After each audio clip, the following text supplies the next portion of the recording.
Yo quiero traerles un mensaje, porque este mes hemos estado hablando con la iglesia respecto del Sermón del Monte y estamos haciendo un versículo por semana, entonces te imaginarás que parece que vamos a terminar a final de año. Y justamente hoy el texto hablaba de algo que tiene mucha relevancia con lo que pasa en nuestro país. Estuvimos en una reunión el día viernes en mi casa con los directores del Consejo de Pastores y nuestro presidente, el señor Abraham. ¿Conoce al señor Abraham, nuestro presidente, el pastor? Póngase de pie, por favor. El señor que está ahí es el presidente del Consejo de Pastores de Chacabuco. Y su esposa, para que la conozca, está sentadita ahí al lado. Él hablaba respecto de la paz, de la situación de inseguridad que estamos viviendo en nuestro país. Porque es una situación que nos complica a todos. Hace muy poco atrás, 2-3 días atrás, hubo una balacera ahí en la Avenida del Valle, con un auto volcado. Es una situación que complica a todo el mundo. De hecho, estuve buscando algunos datos y para que te hagas una idea, el 2 de enero del 2023 se reportaron 2 asesinatos. Una niña en Cerro Navia y un hombre en La Granja, ambas comunas de Santiago, y esto fue producto de una persecución en donde murieron estas 2 personas. Sin embargo, el 2 de enero del 2024, después de 12 meses de eso, habían 6 homicidios el día 2 de enero. Todo esto en un poco más de 24 horas. De hecho, sin ir más lejos, en Navidad del 2023 existieron en nuestro país 9 asesinatos y un niño de 3 años fue herido de gravedad en un tiroteo. Hace unos días, el 27 de abril, nos enteramos de la horrenda noticia que sucedió con 3 carabineros de nuestro país en la localidad de Cañete. ¿Recuerda esa noticia? En donde fueron baleados, luego trasladados a otro lugar, luego los pusieron en la pick-up de la camioneta policial y fueron incinerados, se les prendió fuego. Y claramente no es sorpresa que como sociedad nosotros estemos preocupados por la paz de nuestro país. Hace años atrás despertamos como país en un mes de octubre con una revuelta de personas que con un fin común salieron a la calle a exigir y demandar ciertas situaciones justas o injustas, pero utilizando métodos para exigir, métodos de presión, quemando y rompiendo todo a su paso. Y no es de sorpresa entender que vivimos en un país donde lo que más se necesita es vivir en paz y vivir en armonía. Un país que está polarizado, un país que tiene personas que se juntan o no se juntan de acuerdo a un color político. Un país que se juntan o no se juntan o conviven o no de acuerdo a un nivel social. Un país que no está en paz ni siquiera en las altas esferas de la política. Un país que no está en paz de acuerdo a afinidades de un modelo económico. Y un país que no está en paz porque existe una delincuencia desatada absolutamente y que no nos deja vivir en paz. Y el verso que tenemos que estudiar hoy dice en el libro de Lucas capítulo 5 verso 9, Dios bendice a los que procuran la paz, porque ellos serán llamados hijos de Dios. Y la Biblia, cuando habla de esto, habla de cómo nosotros debemos expresar la paz. Tenemos que entender qué es lo que ella quiere decir cuando Él espera, cuando nuestro Señor Jesucristo necesita que nosotros seamos pacificadores. Porque la definición de pacificador es aquel que busca la reconciliación y la armonía. A mí me llama la atención de pronto ver cristianos que trabajan más para dividir que para provocar armonía. Me llama la atención ver iglesias que están más desunidas que trabajando en armonía. Me llama la atención ver el pueblo cristiano que no hace cosas juntas. Me llama la atención que los cristianos lo que buscan comúnmente dentro de la iglesia es segregar o separar, de acuerdo a pensamientos o corrientes teológicas, la iglesia de nuestro Señor Jesucristo. Me llama la atención que en general el cristiano trata de diferenciarse de otro por diferencias doctrinales, pensando que la forma en la cual quieren ser reconocidos ante el mundo es por una corriente doctrinal, y la Biblia no dice eso. La Biblia dice que tienen que reconocernos por el amor que tenemos unos por otros, sin menospreciar la doctrina, que es importante. Me llama la atención una frase del pastor y doctor Martin Luther King. ¿Ha escuchado hablar de él? Ícono de la lucha racial en los Estados Unidos en los años 60, muerto, asesinado por su lucha, pastor bautista. Dice: la verdadera paz no es meramente la ausencia de tensión, sino la presencia de la justicia en un mundo donde es complejo hacer justicia, porque de pronto decir verdades sin desunir, pero decir lo que la Biblia enseña, puede ser impopular, y también como cristianos nos callamos, y es ahí donde tenemos complicaciones de entender dónde está el equilibrio de ser pacificador, de hablar, de no hablar para mantener la paz, de decir lo que la Biblia enseña o no decirlo.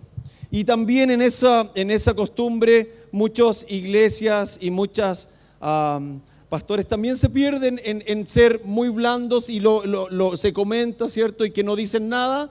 Y pastores que son muy duros y predican con un garrote llamado Biblia en la iglesia. Y qué complejo es mantenerse al medio, porque la paz, dice un autor desconocido que escuché por ahí, no es la ausencia de conflicto, sino la presencia de Dios dentro de un lugar. Porque al final del día, el que da la paz que supera todo entendimiento, ese es Dios. Porque la paz no es un objetivo, es una práctica diaria que da paso a que cada cosa que tú hagas te acerque más a un mundo de armonía y amor. Pero ¿cómo podemos pedir como cristiano paz en el mundo si muchas veces no tenemos paz en nuestro corazón? ¿Cómo podemos pedir paz en nuestra sociedad si muchas veces no vivimos en paz en nuestra propia casa?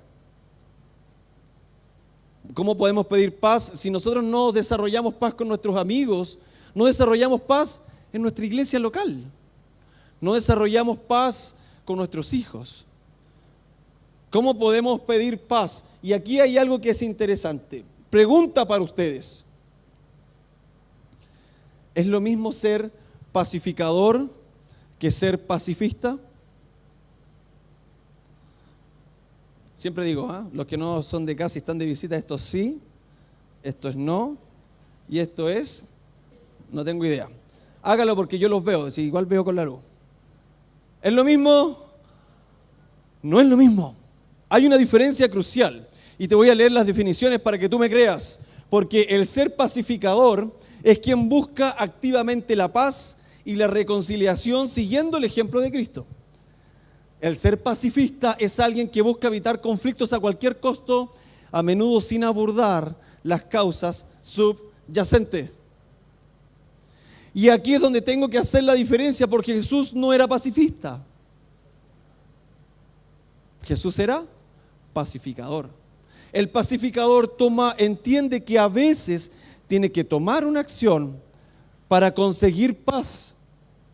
El pacifista dice: no, entren. ¿Usted quiere asaltarme? Bueno, asáltenme. Llévese a la señora también si quiere, no hay problema. Y de paso, miren, en la puerta y al fondo está la suegra, pase por ella nomás y se la lleva al tiro. De hecho, le pago si se la lleva. El pacifista es como amor y paz. El pacificador entiende que tiene que tomar ciertas medidas. El pacificador entiende que para llegar a estar en paz, a veces también hay que hacer cosas. Tú no puedes esperar estar en paz en tu familia solamente quedándote callado y no hablando con tus hijos porque están en la edad del pavo. Para tener paz también como padres tienes que hablar con ellos, educarlos y trabajarlos. Hay una acción que tienes que tomar, y eso pasa también a nivel social. Porque la Biblia en Hebreos capítulo 12, verso 14 dice: traten de vivir en paz con todos. Y tomado de la mano, continúa el pasaje, y de llevar una vida santa, porque sin esa santidad nadie verá al Señor. Porque el llevar una vida en paz, el tener un corazón en paz, es parte de lo que el cristiano debe tener. Y la paz tiene relación con lo interno, con cómo está tu corazón, si tu corazón está en paz contigo, con Dios, en tu relación con Él. La paz también tiene relación con tu entorno cercano. Existe paz en tu hogar, en tu casa, con tus vecinos, con tus amigos, con tus padres, con tu madre. Lo único que está permitido que no tengas paz es con tu suegra. Lo demás, todo tiene que estar en paz. Por favor.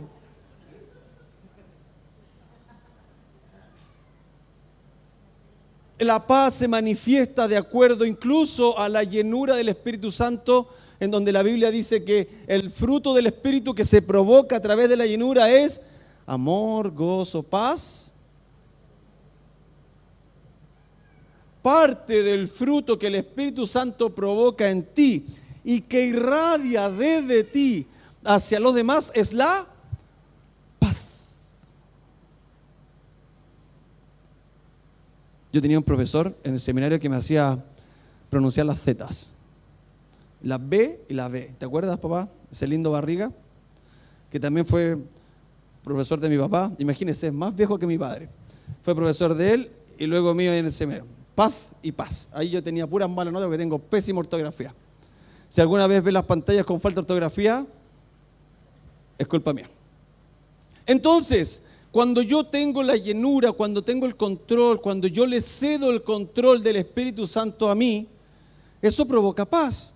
Porque la llenura del Espíritu Santo no es cuánto yo tengo de Él, no es cuánta porción del Espíritu Santo ha entrado en mí. La llenura del Espíritu Santo no es cuánto yo pueda manifestarme y hablar en lengua y predicarle fuerte y gritar. No es eso, y desmayar a media iglesia, no es eso. La llenura del Espíritu Santo es cuánto control tiene el Espíritu Santo de ti, de tus acciones, de tus palabras, de tu lengua, de tus miradas. Porque cuando la Biblia dice que hay algunos que saben hacer lo bueno y no lo hacen, es falta de control, es falta de llenura. ¿De qué? Del Espíritu Santo.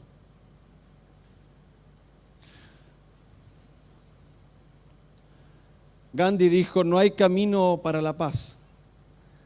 La paz es el camino. Y es interesante escuchar esto, que el mundo anhela la paz. Esa paz que tú puedes y que tú debes llevar.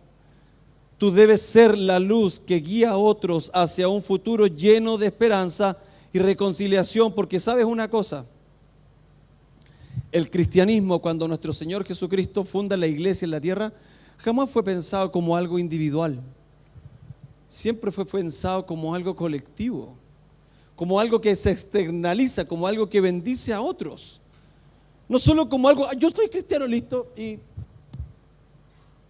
los demás me dan lo mismo. Yo soy cristiano y yo me voy al cielo, y los demás, mejor, más comida para mí en el cielo, menos boca, más me toca. No es así. Cuando Cristo funda la iglesia, Él, parte de su discurso era: hey, tienes que interesarte por otros también. Tienes que ser luz a los otros, tienes que ser sal a los demás. Es algo colectivo.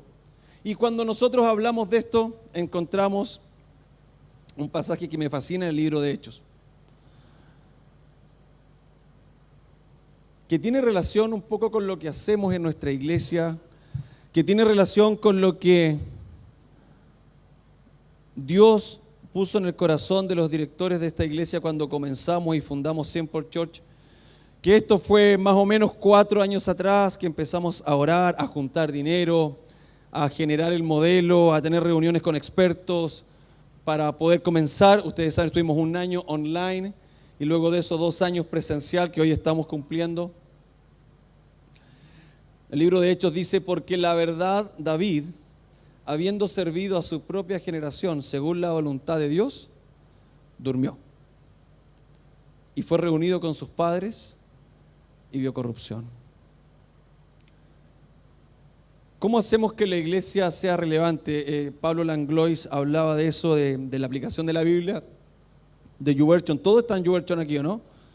Vamos, tienen que estar en YouVersion. Y siguen a Simple Church en YouVersion, póngale ahí, esta es mi iglesia, y, ¿ok? Para que le lleguen las notificaciones y todo, de los devocionales y lo que vamos subiendo. De hacer una iglesia relevante tiene relación con leer a qué generación estoy sirviendo. A veces me pasa que veo cristianos que están sirviendo a una generación que ya no existe, que de pronto fue la generación de sus padres, porque la iglesia no es atemporal. O sea, el evangelio es atemporal, pero la liturgia, lo que se hace aquí, no es atemporal. Tiene relación con la cultura, tiene relación con la edad promedio de la iglesia, tiene relación con lo que nos identifica. Y David se preocupa no solamente de servir a Dios, que es lo que todos hacemos, sino que también de servir a su generación. Y es interesante porque vemos un rey, David, porque ese es el gran problema de nuestra sociedad, que todos queremos exigir, que todos queremos ser servidos, pero pocos quieren servir. David, siendo un rey, cuando murió dice, bueno, sirvió a su generación. No dice gobernó, no dice se impuso, no dice pisoteó, dijo sirvió a su generación. Y ese es el problema actual de la sociedad, que en términos generales todos queremos ser servidos, pero pocos queremos servir. Que en términos generales todos queremos exigir y no queremos servir. Que en términos generales todos queremos exigir nuestros derechos. Yo recuerdo en mi casa cuando empezaron mis hijas a aprenderse los derechos del niño. Entonces yo tengo una que se cree abogada, no les voy a decir quién es, porque si no después me va a retar. Pero es cualquiera de las 10 hijas que tengo. No, tengo 3 nomás. Se sabía los derechos del niño. Entonces cualquier cosa que yo decía, los derechos del niño dicen, y todos queremos exigir, pero no entendemos que para que yo exija algo, alguien tiene que dar. El estallido social, ¿qué fue? Un grupo de personas con una idea común en mente que salieron a la calle a exigir algo. Es el extremo de la exigencia. Es como cuando su hijo va al supermercado con usted, su hijo de 2 años, y quiere un chocolate, usted le dice que no, y le hace berrinche, y se tira al piso, y bota la góndola, y le dice te odio. ¿Ha visto niños así? Yo sé que no son sus hijos, los del vecino. Es exactamente un grupo de personas que salió a exigir algo, porque en el camino se perdió la importancia de crear generaciones que entiendan que la vida no se trata de exigir, sino de servir. Entender que cuando una sociedad se mete en su cabeza que su posición, relevante o no relevante, baja o alta, en una estructura organizacional como CEO, como gerente o como operario, cualquiera sea de ellas está en ese cargo para servir y no para exigir, la sociedad se vuelve mejor. Si eso no pasa, la sociedad se vuelve peor. Las buenas relaciones tienden a ser buenas, tienden a ser constructivas y no tóxicas cuando no servimos. Pasa lo mismo en las iglesias, pasa lo mismo en los trabajos, pasa lo mismo en los matrimonios. Cuando usted llega a la casa cansado del trabajo o cansada del trabajo y se sienta o se acuesta y no quiere hacer nada en la casa y su esposo o esposa está haciendo todo, usted está dañando una relación y está quitando la paz a ese hogar, ¿sí o no? La falta de servicio quita la paz en un hogar. ¿Cómo podemos servir a nuestra generación? Primero, escuchando el dolor y la perspectiva de la otra persona, poniéndome en el lugar del otro, porque ¿cuántas veces has escuchado decir las personas heridas hieren personas? En otras palabras, cuanto más heridas esté, esa persona más ataca a los demás y casi que lo justifica. Pero las personas que no están heridas no hieren a los demás. Es por eso que Filipenses 2, 4 y 5 dice, esto significa que te asemejas a Jesús cuando te enfocas en el dolor de otro en lugar de tu propio dolor. Ahí en Filipenses dice, no se ocupen de sus propios intereses, sino también procuren interesarse en los demás. Segundo principio, di la verdad, pero con tacto. Si no está mal decir lo que está mal. No por eso tenemos que guardarnos y callarnos todos, pero debemos decir la verdad con amor. Eso dice Efesios 4:15. Hablemos la verdad con amor, porque la verdad no es suficiente. No es solo lo que dices, sino cómo lo dices. Si hablas de manera ofensiva, va a ser recibida en forma defensiva. Y a veces cuando estamos molestos, pareciera que nuestras palabras, las palabras que salen de nuestra boca, son palabras de destrucción masiva. La bomba nuclear, la bomba atómica, lo cual solo agranda el conflicto. Colosenses 3:8 que dice, muy conocido, quiten de su vida todo esto, el enojo, la ira, la maldad, los insultos y las palabras y las malas palabras. Tercer principio, arregla el problema, no la culpa. ¿Qué quieres decir con eso? Bueno, necesitas aprender a atacar el problema puntual, no a la persona, no uno al otro. El juego de acusar a uno a otro es una pérdida de tiempo. Preocúpate en solucionar el problema. Y número 4, enfócate en la reconciliación y no en la resolución. A veces nuestras discusiones se enfocan en que la persona reconozca, a veces nuestras discusiones se enfocan en que esta persona cambie y que sufra y que llore de arrepentimiento. No, enfócate en la reconciliación. La reconciliación significa restablecer una relación, algo que se había rota. Significa que no te aferras a una herida, significa que haces las paces. Resolver.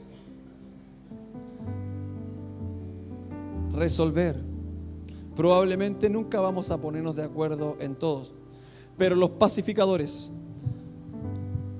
pueden estar en desacuerdo sin ser desagradables. ¿Sabes cómo se llama esto? Madurez. Madurez espiritual. Y es que la madurez espiritual, algo que ha sido muy trastocado en las iglesias, comúnmente llega alguien a la iglesia y si es buen músico, canta bien, lo reclutamos al tiro.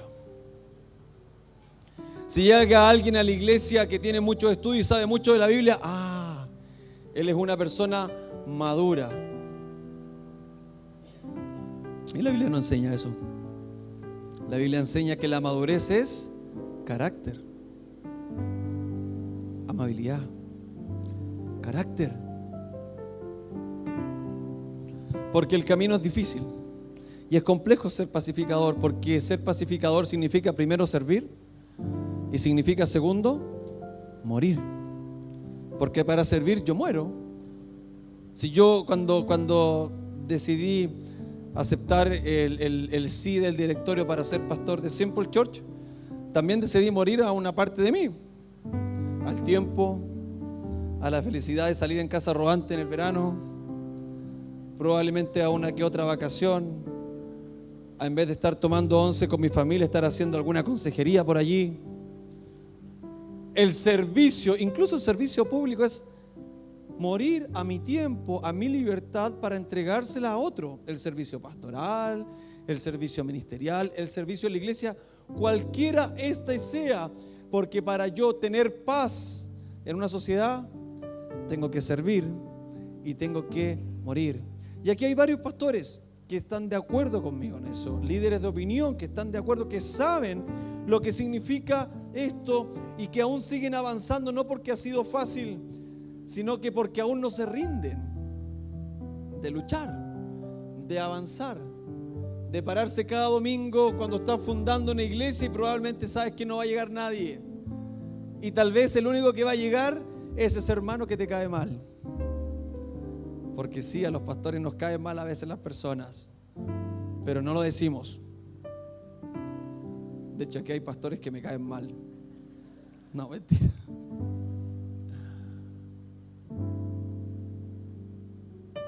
El camino es difícil, porque escucha esto, tu legado no está determinado por lo que logras. El legado que vas a dejar cuando te vayas de esta tierra no va a estar determinado por lo que logras, por lo que tienes o por lo que compras. Porque recuerda esa parábola donde dice: necio, hoy vienen por tu vida, hoy vienen por ti, y todo lo que juntaste, ¿quién se lo va a quedar? Tu legado no está determinado por lo que logras aquí, sino por las vidas que tocas. Y si quieres subir algo a las redes, suba esto. Tu legado está determinado por las vidas que tocas. Vive cada día como un pacificador y deja un rastro de paz tras de ti. Porque ¿sabes una cosa? ¿Recuerdas la escena cuando estaba una mujer adúltera y la gente del pueblo, los fariseos, tomando piedras para apedrearla? Y Jesús le dijo: deja, o sea, el que no tenga pecado, que tire la primera piedra. ¿Cierto? Tengan eso en mente. ¿Recuerdan la escena cuando David va al arroyo a buscar piedras? ¿Para qué? Para matar a un gigante. ¿Recuerdan la escena cuando un camión se posa aquí en Plaza Italia botando una camionada de piedra para que los manifestantes pudieran lanzarla a la policía? Son las mismas piedras. El problema no es las piedras. La misma piedra puede ser para destruir o para vencer gigantes de otros. Utiliza las piedras, utiliza todo, pero no para dañar, para matar el gigante que está atormentando a tu vecino, para matar al gigante que está atormentando tu nación. Al final del día, todo lo que podemos ver, incluso como negativo, podemos transformarlo en algo positivo. No esperes a que el mundo cambie. Sé tú el cambio que deseas ver y lleva la paz a donde quiera que vayas.